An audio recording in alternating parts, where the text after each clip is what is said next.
days of Python coding challenge to Django web development. It's a challenge. It's a challenge. It's a challenge. Thank you and welcome to this challenge. And I really believe that you are going to join in numbers, even if you think that you cannot learn how to code. This is a challenge. Just try it out because it's absolutely for free.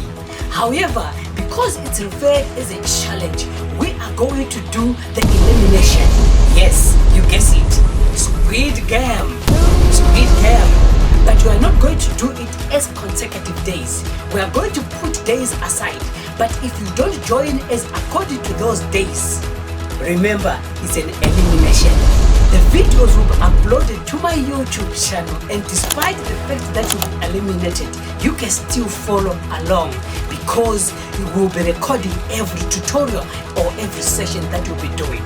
And you may ask, why 12 days?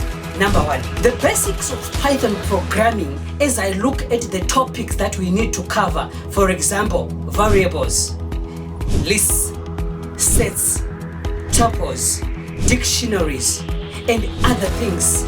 I see that we have 8 crucial topics to cover. Then you may ask, yes, that's 8 days because we want to cover each topic each and every day. Okay, let's do this. We have reserved the other 4 days for web development. So after learning the basics of Python programming language, we are going to transition to learning web development using the Python programming language and a framework called Django. Then why the 4 days? Why are we reserving Django for 4 days? The answer is we use what we call MVT, Django framework. M standing for models, V standing for views, T standing for templates. The first day we are going to do models. This is the database. If you just hear about models, just think about the database. Then if you hear about views, think about a transition or think about transportation, whereby we're going to transport the information from the database where to the templates through the views. So that's where we come with 3 days. Then the 4th day, we are going to teach you how to deploy a project that you are going to do.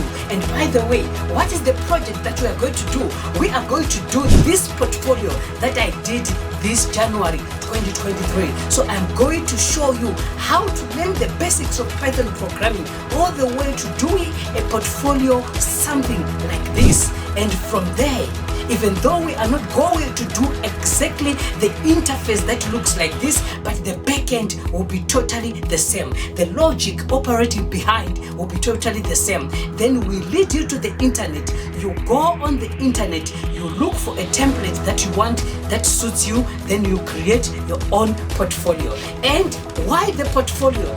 The portfolio is necessary because when you begin to do your own personal projects, you need to show maybe your friends, maybe your prospective employers, whoever it is, then you'll be able to show them through your portfolio, your online portfolio. So every work that you are doing is going to be gathered over there.